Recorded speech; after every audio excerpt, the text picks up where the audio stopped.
Cold rain swept across the Montana fields, turning the old dirt road into black mud.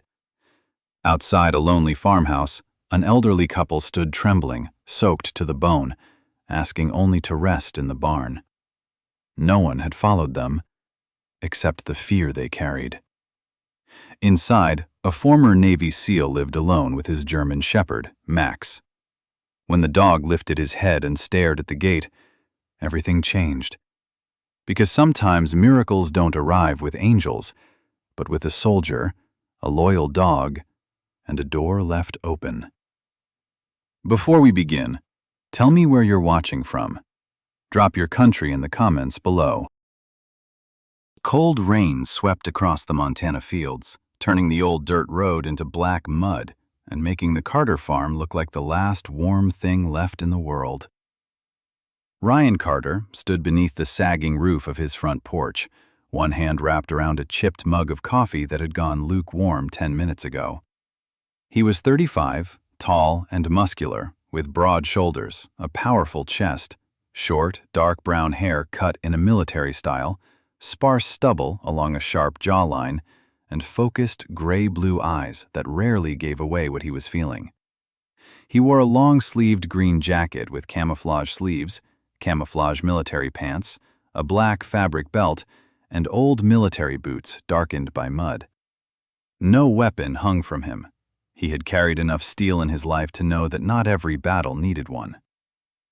The farm had belonged to his parents once. Now it belonged to him, though some days it felt more like a memory he was trying to keep alive with nails, wire, and stubbornness. The barn leaned a little to the east. The pasture fence needed repairs. The windmill groaned whenever the weather turned. But the horses were fed, the roof still held, and the land had not yet surrendered to neglect. Beside the porch steps sat Max, a large black and tan German shepherd with a broad chest, amber eyes, upright ears, and the quiet discipline of a dog who had learned that danger did not always announce itself loudly. Max was 6 years old, powerful but controlled, loyal without being restless. He did not bark at passing deer, loose boards, or thunder. So when he suddenly rose to his feet and stared toward the road, Ryan noticed. "What is it, boy?" Ryan asked. Max did not answer with a bark. He only stood still, tail low, ears forward, eyes fixed beyond the curtain of rain. Ryan followed his gaze.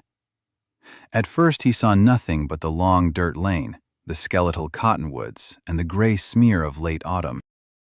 Then two figures appeared near the gate, moving slowly through the storm. They were old. That was the first thing Ryan understood. Not simply elderly, but worn down in the way fence posts wore down after too many winters. The man leaned heavily on a wooden cane, his shoulders bent beneath a soaked brown coat. He had once been tall, maybe even strong, but age had folded him forward. His face was narrow and deeply lined, with a square jaw softened by time, thin white hair plastered to his scalp, and pale blue eyes that still held a stubborn spark beneath the exhaustion. His left hand clutched the arm of the woman beside him. She was smaller, fragile as a bird caught in bad weather. Her name, Ryan would soon learn, was June Bennett, 79 years old. She wore a faded navy coat buttoned wrong in 2 places, a knitted gray hat pulled low over silver hair, and gloves so wet they looked almost black. Her skin was pale and thin, her cheeks flushed from cold, and her mouth trembled as if she had been holding back words for a long time. The old man was Walter Bennett, 82, proud even while shivering, the kind of man who would rather break quietly than beg loudly. They stopped outside the gate. Ryan stepped off the porch into the rain. Max moved with him, close to his left leg. "You folks lost?" Ryan called. Walter lifted his head. Rain ran down the grooves of his face. "No, sir," he said, voice rough but polite. "Not lost." June tightened her grip on his sleeve. She looked toward the barn, not the house. That small detail struck Ryan harder than it should have. Walter swallowed. "We saw your light from the road. We don't want trouble. We just wondered." His pride seemed to fight the words all the way out. "Could we rest in your barn for a little while? Just until the rain slows?" Ryan looked at them, then at the barn, then back at June. She was trying not to shake. Not succeeding. Before Ryan could answer, Max walked forward. Slow, careful, not threatening. The dog stopped in front of June and lifted his nose toward her gloved hand.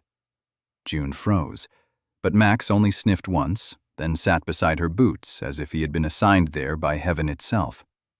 A faint, broken smile touched June's mouth. "He's beautiful," she whispered. Ryan's chest tightened in a place he usually kept locked.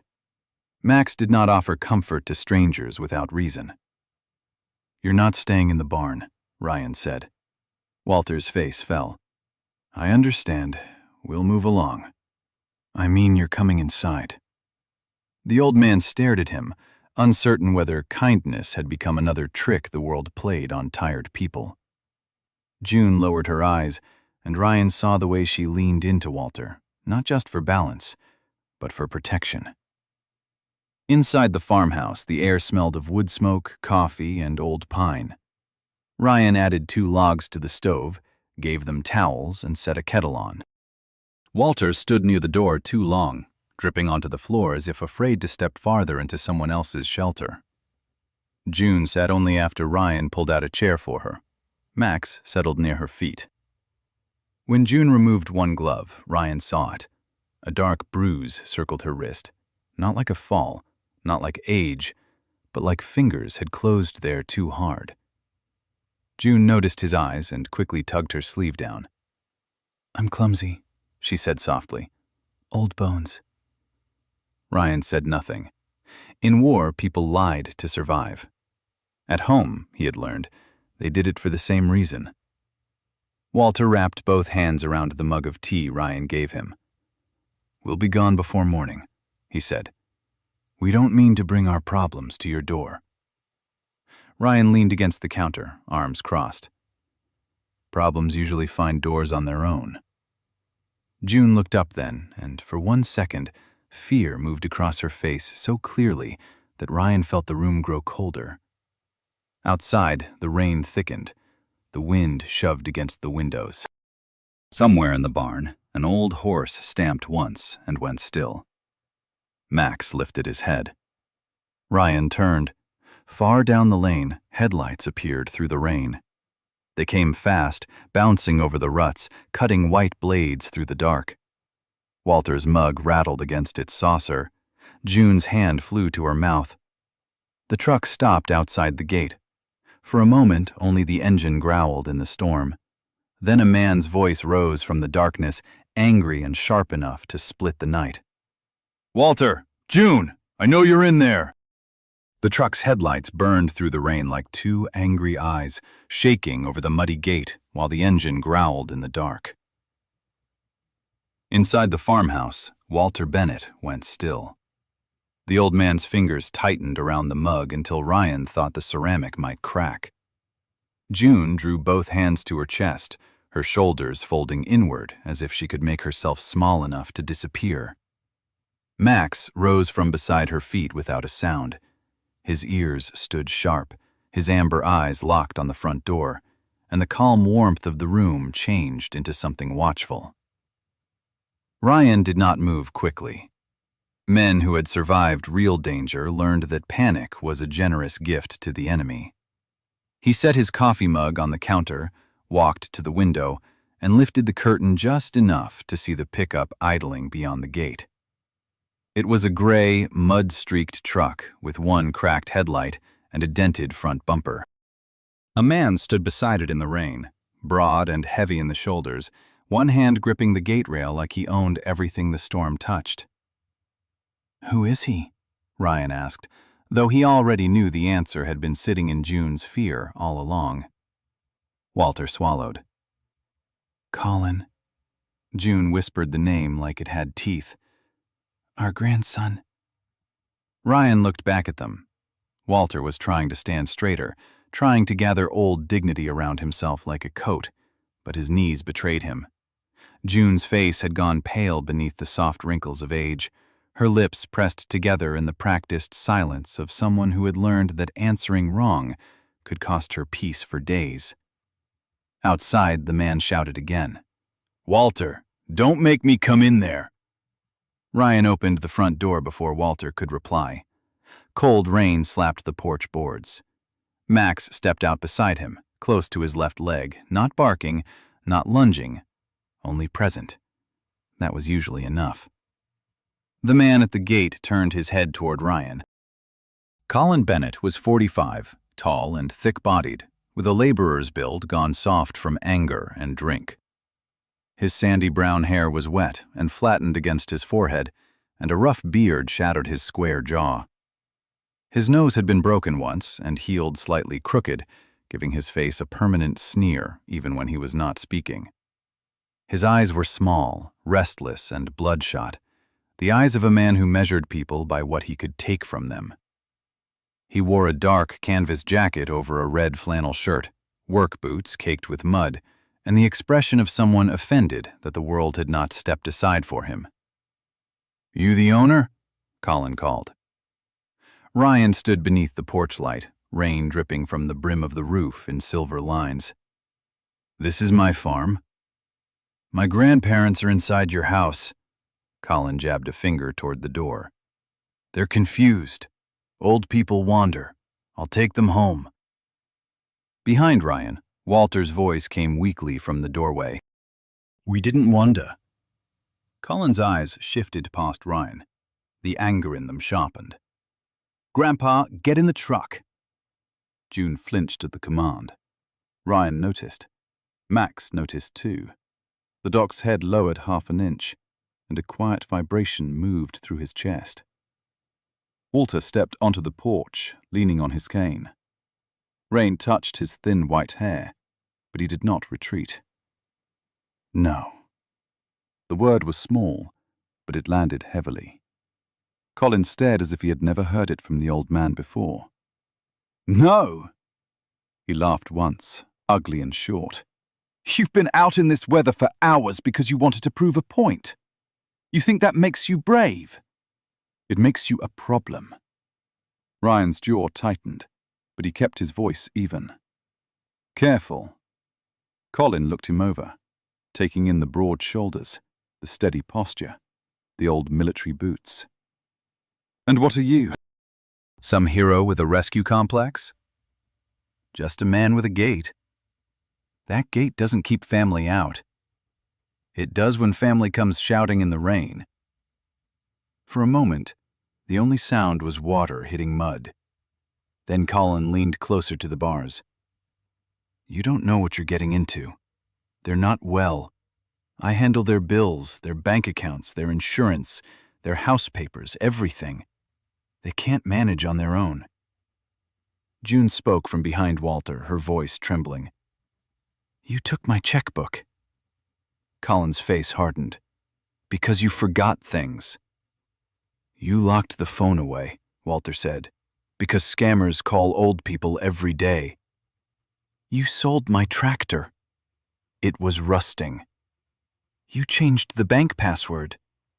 "Because you kept asking foolish questions." Each answer came too fast, too polished by repetition. Ryan had heard men lie in rooms with blood on the floor and still sound offended when doubted. Colin had that same gift. Not intelligence exactly.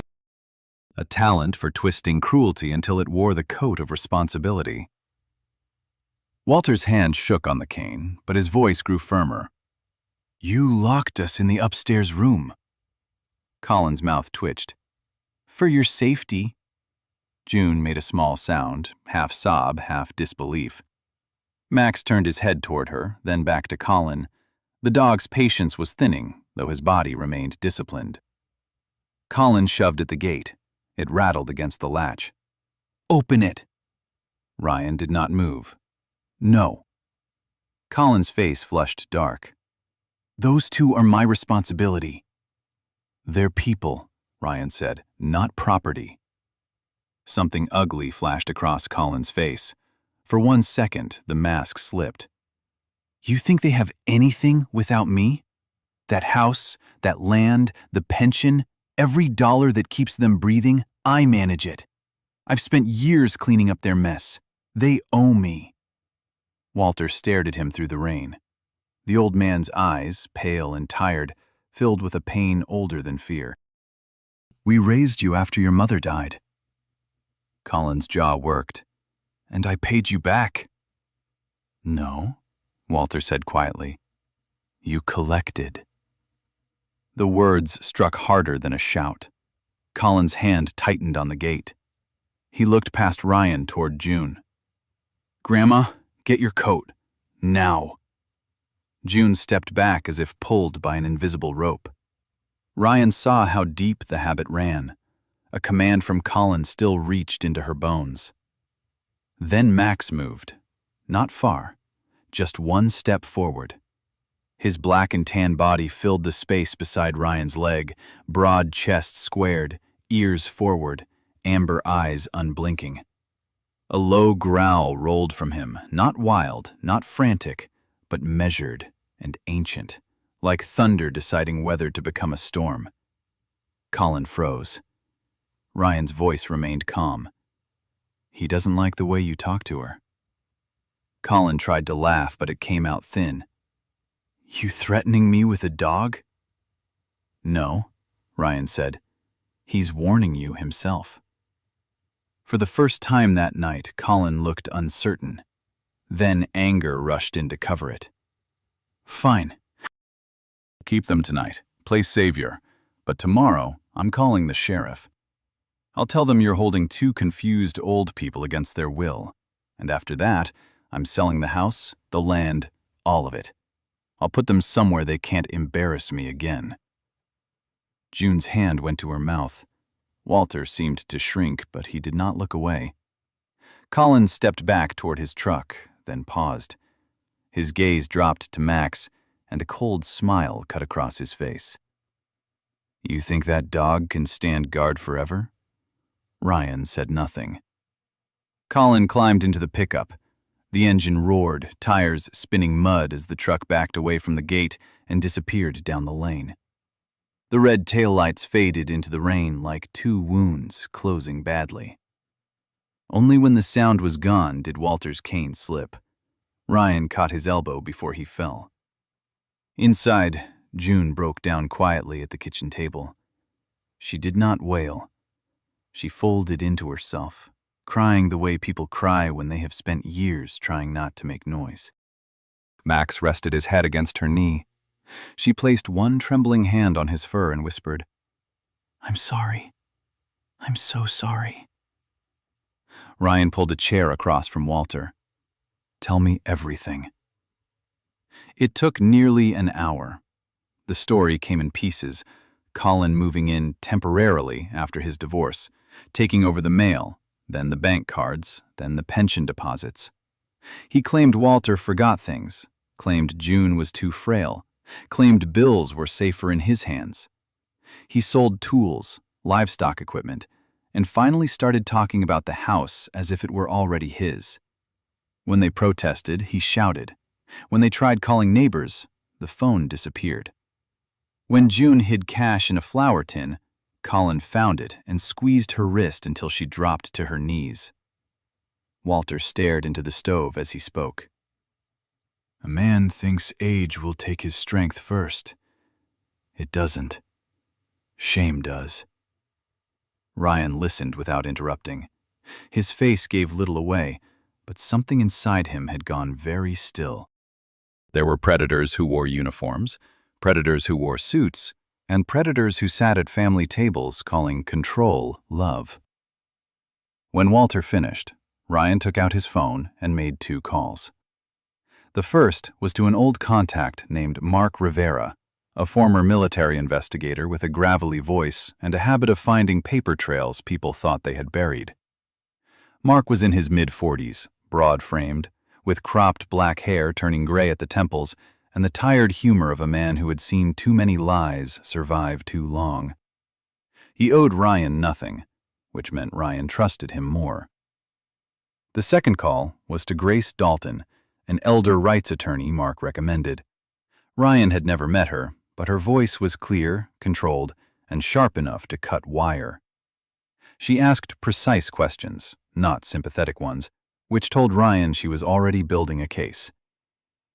After midnight, while Walter and June rested near the stove, Max suddenly stood and walked toward the mudroom. He sniffed Walter's damp coat hanging on a peg, then nudged the pocket with his nose. Walter looked up, confused. "What is it, boy?" Ryan reached into the coat pocket and pulled out a small, rusted tin box wrapped in a handkerchief. Walter's face changed.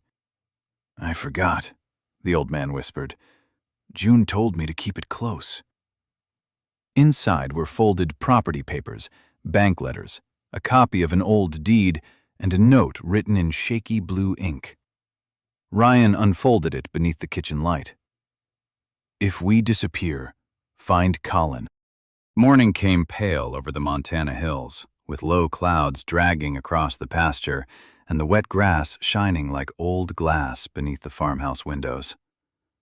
Ryan Carter had slept less than 2 hours, though no one would have known it by looking at him. He moved through the kitchen with the same quiet control he carried into every crisis, pouring coffee, checking the locks, glancing once toward the front window where the muddy lane disappeared between cottonwoods. Max lay near the stove, his black and tan body stretched across the warm floor, but his amber eyes remained open. The German Shepherd had not truly slept either. Every creak of the old farmhouse made his ears twitch. Every shift of June Bennett's chair drew his attention. Walter sat at the table with the rusted tin box open before him. In the gray light, the old man looked smaller than he had the night before, as if telling the truth had cost him more strength than walking through the rain. His thin, white hair had dried into soft wisps around his lined forehead, and his pale blue eyes kept drifting to the papers as though they belonged to a stranger. June sat beside him wrapped in one of Ryan's spare wool blankets, her silver hair loose around her face, her bruised wrist hidden under the sleeve. She held the tea Ryan had made, but did not drink much. Fear had filled her stomach better than food ever could. At 8:30, Ryan drove them into town. The nearest clinic sat between a feed store and a closed barber shop, a low brick building with faded blue trim and a flag snapping in the damp wind. Inside, the waiting room smelled of disinfectant, coffee, and old magazines. June kept apologizing to the nurse for taking up time. Walter apologized for the mud on his boots. Ryan said nothing, but each apology landed in him like a small stone. People who had been mistreated long enough often apologized for bleeding on the floor. The doctor who examined them was Dr. Helen Morris, a woman in her early 60s with a narrow frame, warm brown skin, silver-streaked black hair pinned in a neat bun, and eyes that had learned to be gentle without being fooled. She wore a white coat over a soft green sweater and moved with the calm patience of someone who had spent decades listening to people say, "I'm fine," when they were not. Her voice was low and steady, the kind that made frightened patients breathe a little easier. She checked June's wrist first. June tried to laugh when the sleeve came up. "It looks worse than it is." Dr. Morris did not smile at the lie, but she did not punish June for needing it. "Some bruises do," she said, "and some tell us where to look next."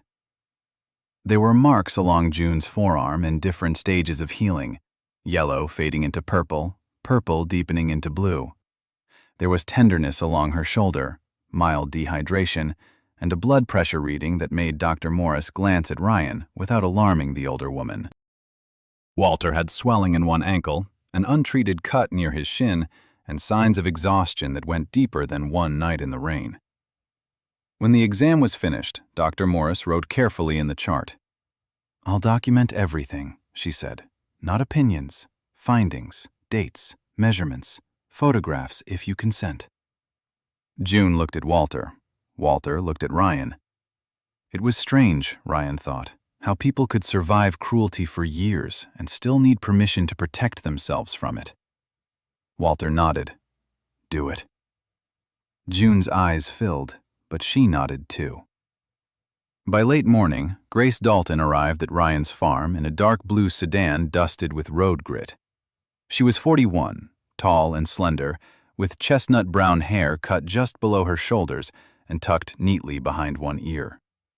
Her skin was fair, with faint lines at the corners of her eyes, not from softness, but from concentration. She wore dark slacks, a charcoal coat, and no jewelry except a plain wedding band on a chain beneath her blouse. Her face carried the composed beauty of someone who had learned to grieve without becoming brittle. Ryan noticed the military posture before she introduced herself. Grace Dalton, she said, shaking his hand firmly. Former Navy legal officer. Current professional headache for people who exploit seniors. Walter blinked at that. June almost smiled. Grace spread the papers from the tin box across Ryan's kitchen table. The old deed, bank letters, a power of attorney form Walter did not remember signing, withdrawal notices, a property tax warning, 2 letters from a development company offering to purchase the Bennett land. Grace worked silently at first, placing documents into small piles. Her expression did not change, but Ryan saw the temperature in her eyes drop. This signature, she said, tapping one form, doesn't match the older deed. The pressure is different, the W is wrong. And this power of attorney transfer was notarized while missing. Bennett was hospitalized last spring, according to this insurance letter. June's hand tightened around the edge of the blanket. I was in the hospital then. Grace nodded. Then you could not have witnessed it at home, which is what this document claims. Walter stared at the paper. He told me it was just to help pay bills. That's how theft dresses for church, Grace said softly. The sentence hung in the kitchen. Even Max lifted his head as if he understood the shape of the words. By early afternoon, Grace had made enough calls to secure help from the county. Sheriff Daniel Reeves agreed to meet them at the Bennett house with a deputy. He was a lean man of about 48, with graying brown hair beneath a tan sheriff's hat, weathered skin, and a trimmed mustache that made his face look stern until he spoke. His uniform was clean but worn at the cuffs, and his eyes carried the tired fairness of a man who had seen too many families rot quietly behind pretty curtains. He had known Walter years ago from church fundraisers and fence auctions, and shame flickered across his face when he realized how much he had missed. The Bennett house stood 3 miles from town at the end of a narrow road bordered by dead grass and leafless trees. Once, it had been a proud white farmhouse with green shutters. Now the paint peeled in long strips, the porch sagged, and one upstairs window had cardboard taped over the inside. A rusted bird feeder swung empty in the wind. June stayed in Ryan's truck with Max beside her, while Walter insisted on going in. Ryan walked near him, close enough to catch him if his legs failed, far enough to let him keep what dignity remained. Inside, the house smelled of stale air, old food, and fear. The thermostat had been set low. A stack of unpaid bills sat on the kitchen counter beside a locked metal cash box. Grace photographed everything. Sheriff Reeves opened cabinets. Deputy Alan Pierce, a broad young man with red hair and nervous freckles, checked the back door and found the lock recently changed.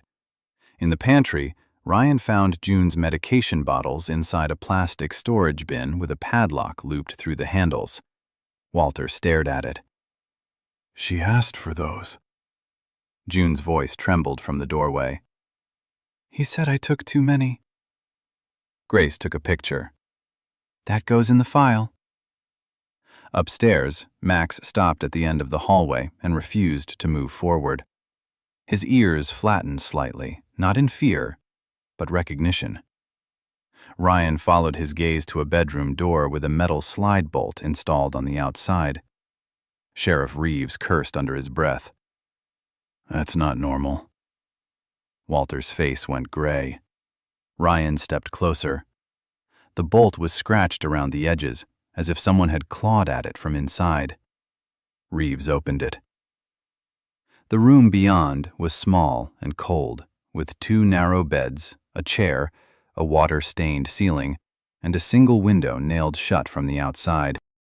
On the floor near one bed were long, pale marks in the wood, the kind a cane might leave when dragged repeatedly toward a door that would not open. June made a sound behind them. Not a scream.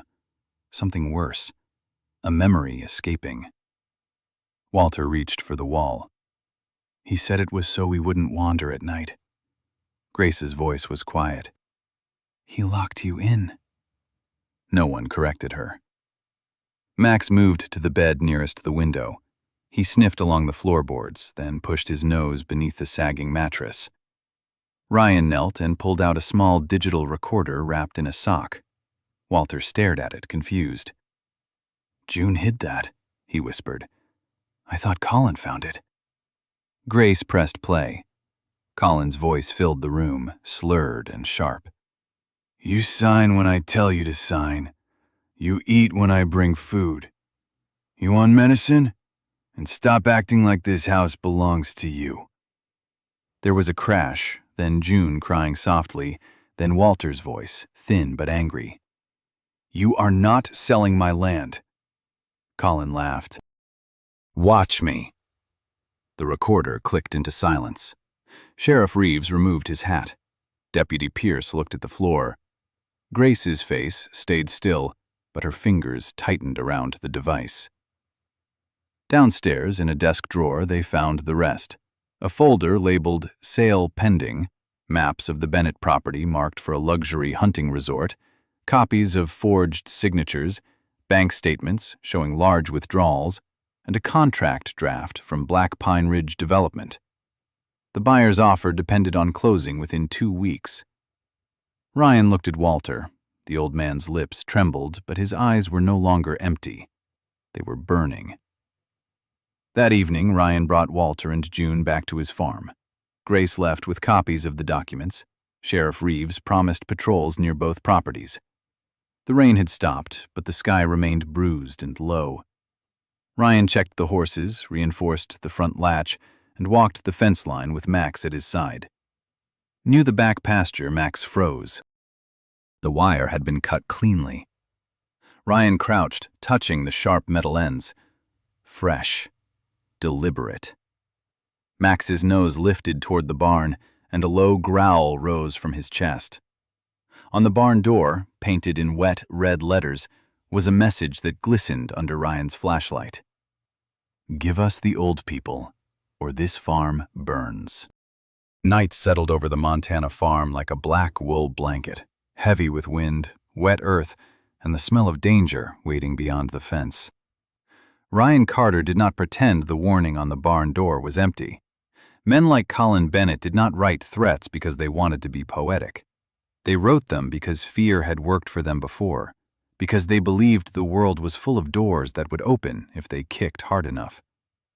Ryan had seen that kind of man in deserts, alleys, interrogation rooms, and now on his own land beneath a sky without stars.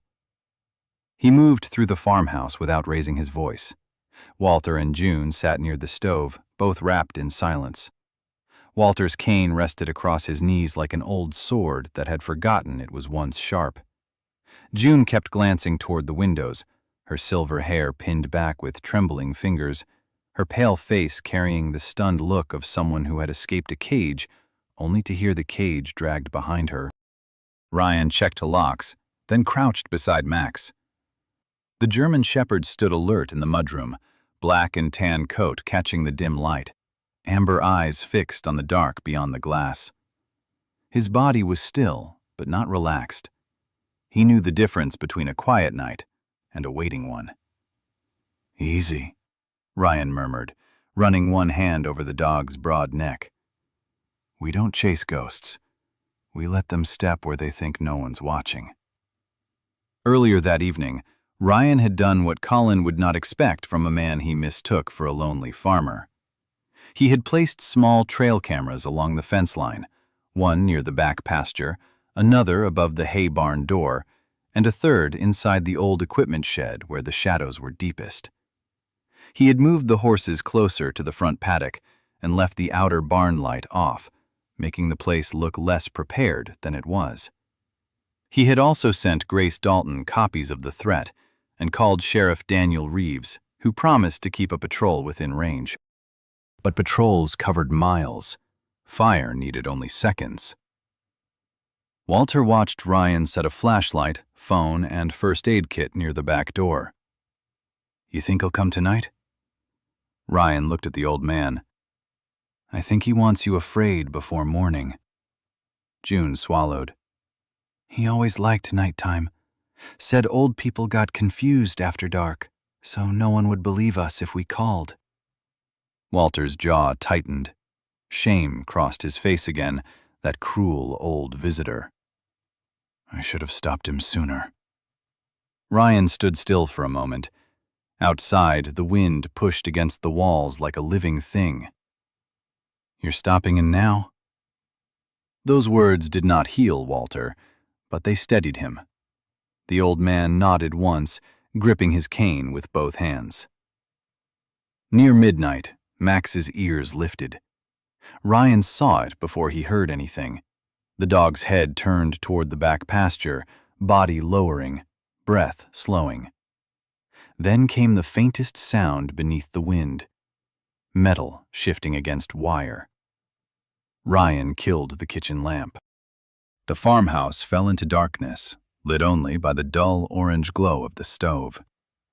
June's hand flew to her throat, but she did not cry out. Walter leaned forward, every line in his face awake. Ryan moved to the window. Far beyond the yard, three shapes slipped through the broken section of fence. One was broad and familiar, shoulders hunched beneath a dark jacket. Colin. The other two moved like men paid for work they did not want witnesses to remember. The first hired man was Roy Madsen, though Ryan did not know his name yet. He was thick-necked, bald under a soaked cap, with a gray beard cut close to his heavy jaw and arms like fence posts. He wore a brown work coat and carried a red fuel can in one hand. The second was Lyle Crowder, younger, narrow-faced, with greasy black hair, a pointed chin, and nervous eyes that kept darting toward the house.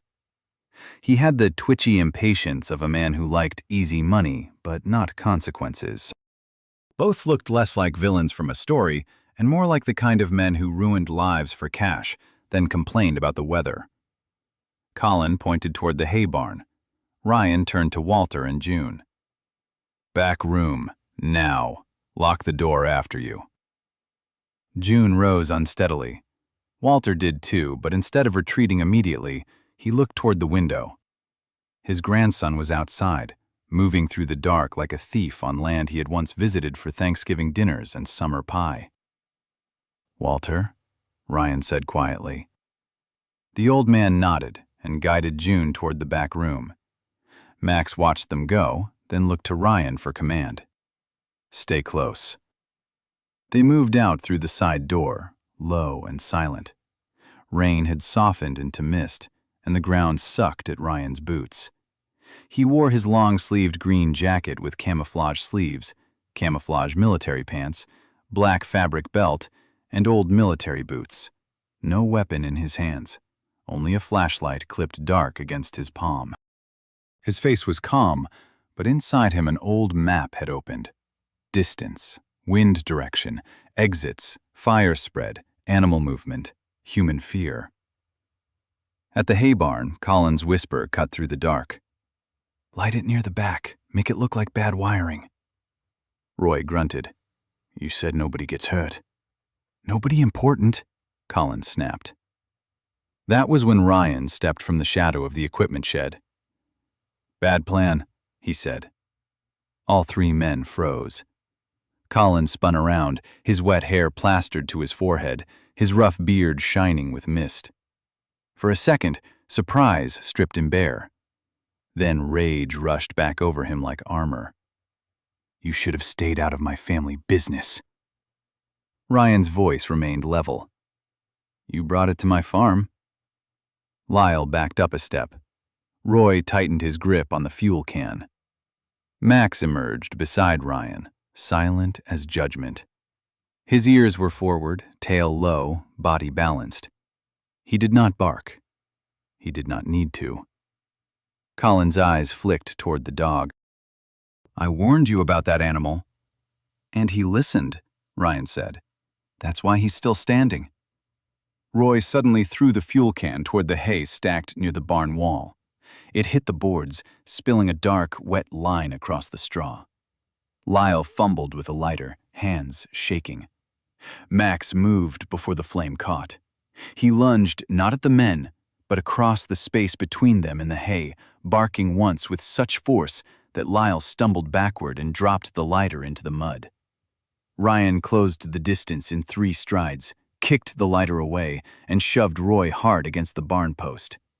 Roy swung clumsily. Ryan turned the blow aside, locked the man's wrist, and drove him down to one knee without breaking anything but his confidence. Then Colin ran for the farmhouse. "Walter!" he shouted. "You come out here, old man!" Ryan turned, but Lyle grabbed at his jacket from behind. Max spun, teeth flashing in warning inches from Lyle's sleeve. The younger man let go and fell backward, scrambling away with both hands raised. At the porch, the back room door opened. Walter stepped out. June cried his name from behind him, but Walter kept moving. He came onto the porch in his slippers and old cardigan, cane in hand, shoulders trembling beneath the weight of 82 years. Yet there was something in him Ryan had not seen before. Not strength of body, something older. The final ember in a hearth everyone thought had gone cold. Colin charged toward him. "You stupid old man! Do you know what you've done?" Walter lifted the cane. "Yes." Colin stopped, startled. "I told the truth." The words were thin, but they crossed the yard like church bells. Colin's face twisted. "You think truth feeds you? Truth pays taxes? Truth keeps that woman alive?" Walter's voice shook. "No, but lies nearly killed her." Colin lunged, reaching for Walter's arm. Max hit the porch steps like a shadow given teeth. He placed himself between Colin and the old man, broad chest squared, hackles raised, a deep growl rolling through the rain. Colin jerked back, slipped on the wet boards, and crashed against the railing. Ryan reached him before he could recover. He caught Colin by the jacket, turned him, and pinned him face first against the porch post with controlled force. Colin struggled, cursing, but Ryan's hold did not change. "No more," Ryan said. In the distance, sirens rose over the fields. Colin heard them and went still. Grace Dalton arrived with Sheriff Reeves minutes later, her charcoal coat buttoned against the cold, chestnut hair damp at the edges, face composed, but eyes bright with fury. Sheriff Reeves came with Deputy Alan Pierce and 2 more officers, flashlights cutting across the mud. Grace held up her phone before Colin could speak. "Trail cameras," she said. "Audio from the barn. Threat on the door. Fuel can. Attempted arson. Attempted coercion of a protected elder." "You have been very busy, Mr. Bennett." Colin spat into the mud. "They're my family." June stepped onto the porch behind Walter, one hand on the doorframe. Her voice was small but clear. "No, we were your family." The officers cuffed Roy and Lyle near the barn. Colin fought until Sheriff Reeves pressed him against the truck and read him his rights. When the cuffs closed around his wrists, the sound seemed to pass through Walter like a door locking for the last time, but this time from the outside. Ryan stood beside Max as the patrol lights washed red and blue over the wet pasture. The hay barn had not burned. The horses were safe. Walter and June were alive, shaking but upright. As Colin was pushed into the patrol car, he looked back once, hatred burning through the glass. Walter did not lower his eyes. Spring returned to the Montana Valley slowly, as if the earth itself needed time to believe the worst was over. The snow melted first along the fence posts, then beneath the cottonwoods, then in silver threads that ran through the pasture and vanished into the dark soil. The Carter farm, once hunched under rain, fear, and the smell of smoke, began to lift its head. Grass pushed through the blackened edge near the hay barn. The horses grazed calmly again. Morning light rested on the roof like a blessing that had taken the long road home. Ryan Carter stood beside the repaired fence with a hammer in one hand and a coil of wire at his boots. He was still the same quiet man, 35 years old, broad-shouldered and steady, with short, dark brown military-style hair, sparse stubble along his sharp jaw, and gray-blue eyes that had seen too much to be easily surprised. He wore his long-sleeved green jacket with camouflage sleeves, camouflage military pants, a black fabric belt, and old military boots marked by work instead of war. No weapon hung from him. The farm had become enough of a battlefield and enough of a sanctuary. Max lay in the shade near the porch, his black and tan coat shining in the pale sun, amber eyes half closed but never careless.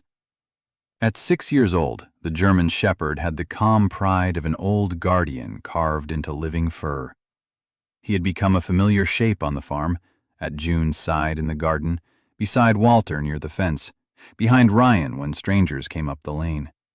He accepted biscuits with dignity, naps with enthusiasm, and praise as if it were long overdue payment for services rendered. "Don't let him fool you," Ryan said one morning when June called Max an angel again. "He stole half a ham biscuit off my plate yesterday." June Bennett laughed, and the sound surprised even her. It was light, cracked at the edges, but real. She was 79, small and delicate, with silver hair now pinned neatly beneath a soft blue scarf, and pale skin warmed by the spring sun. The fear had not vanished from her face all at once. It had retreated like winter snow, leaving wet places behind. But her hands no longer shook every time a truck passed. Her eyes no longer searched every doorway for permission to breathe. "Angels get hungry too," she said, slipping Max another biscuit from her apron pocket. Ryan looked at the dog. "You hear that? Theology has officially been used to defend theft." Max thumped his tail once, unashamed. Walter Bennett sat on an overturned bucket near the fence line, sanding a new gate rail. At 82, he still leaned on his cane, and his back remained bowed by years and sorrow, but there was color in his face again. His thin white hair lifted in the breeze, and his pale blue eyes, once clouded by shame, had sharpened with purpose. He worked slowly, sometimes stopping to catch his breath, but each nail he drove seemed to fasten him back to the world. The court hearing had ended 3 weeks earlier. Judge Margaret Ellis had presided over the case, a woman in her late 50s with silver blonde hair cut to her chin, a composed face, and a voice gentle enough to invite truth, but firm enough to stop cruelty from dressing itself as confusion. She had listened to the recordings, studied the forged signatures, reviewed the bank withdrawals, the locked room, the nailed window, the medication box, the trail camera footage, and the attempted arson at Ryan's farm. When she restored full ownership of the Bennett house and land to Walter and June, Walter had lowered his head into both hands and wept without shame. Colin Bennett was sentenced for elder abuse, financial fraud, document forgery, coercion, and attempted arson. In court, he had looked smaller than he had at the gate, his broad body folded into a cheap suit, his sandy brown hair combed too carefully over his forehead, his rough beard shaved down to a shadow that could not hide the bitterness in his mouth. He had tried to say he had only been protecting his grandparents from themselves.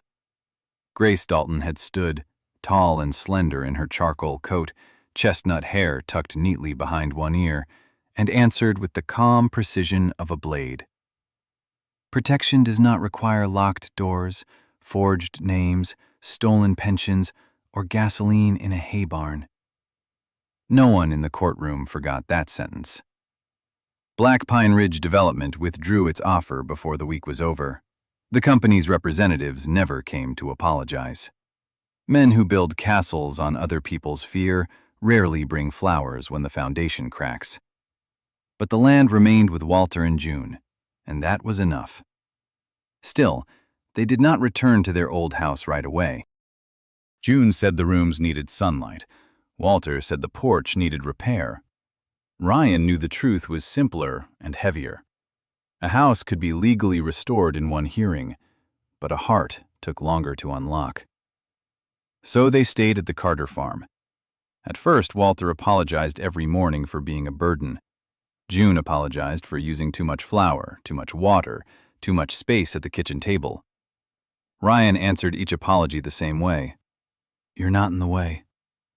It took days before they believed him. It took weeks before they stopped asking. Then, slowly, the farm changed.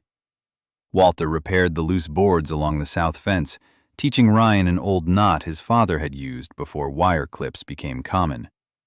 June planted marigolds near the porch steps, then lavender, then a row of sweet peas that climbed the railing like shy children learning to dance. She baked oat biscuits for Max and apple bread for anyone who happened to stop by, though anyone soon became half the county once word spread that the Carter farm had coffee, tools, and a German shepherd who judged character better than most church committees. Sheriff Daniel Reeves came by twice, once officially and once with a sack of feed he claimed he had bought by mistake. Deputy Ellen Pierce helped repaint the barn door where the red threat had been scrubbed away. Dr. Helen Morris visited June on a Saturday and left with 3 jars of homemade jam. Even Grace Dalton drove out one afternoon, heels sinking in the mud, carrying final settlement papers and pretending not to enjoy the biscuit Max tried to steal from her hand. "Your dog is a criminal," Grace told Ryan. "Only in pastry-related matters," Ryan said. For the first time in years, Ryan heard laughter around his table. Not loud laughter, not careless. The kind that arrived cautiously, checked the locks, then sat down and stayed. By late spring, the farm had become something no one had planned. A widowed veteran from town came to help repair the old chicken coop and stayed for supper. An elderly neighbor brought tomato seedlings and admitted she had been afraid of her own son handling her finances. Grace connected her with help. A retired teacher asked if she could bring 2 seniors from the church who needed a safe place to talk. Ryan said the porch was open on Thursdays. He never named it a refuge.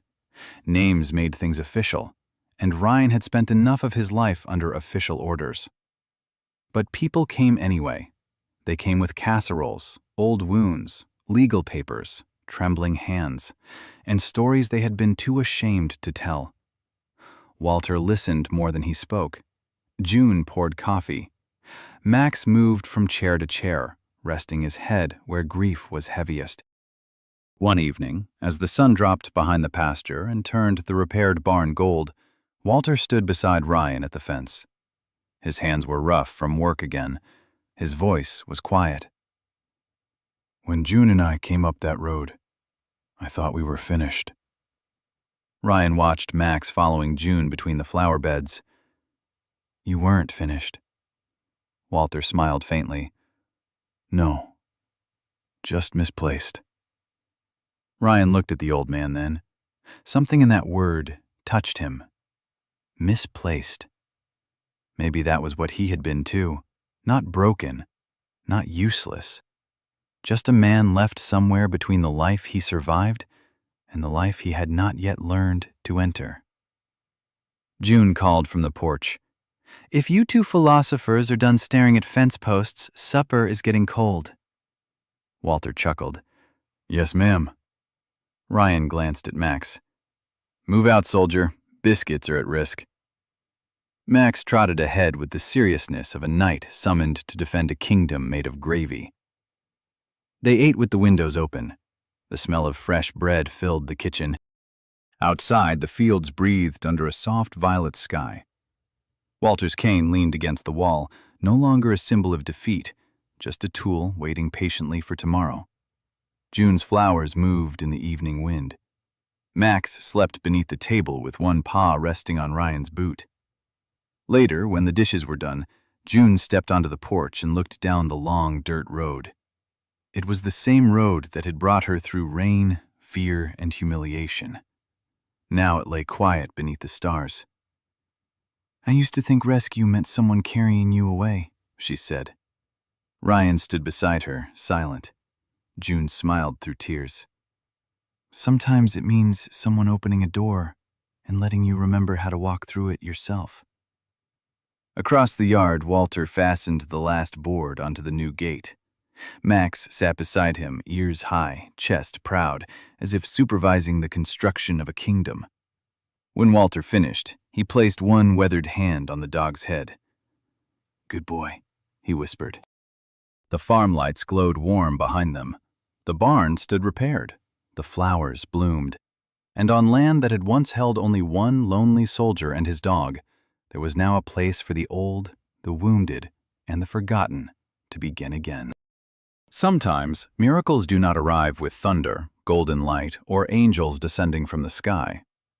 Sometimes, God sends help through a quiet farmhouse, a tired soldier who still knows how to stand for what is right, and a loyal dog who can sense pain before anyone speaks it aloud.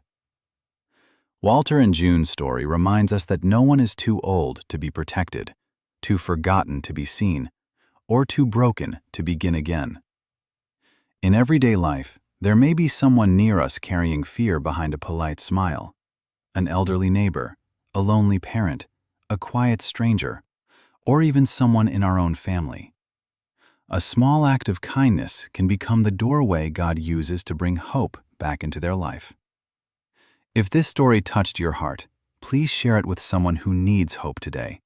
Leave a comment below and tell us where you are watching from.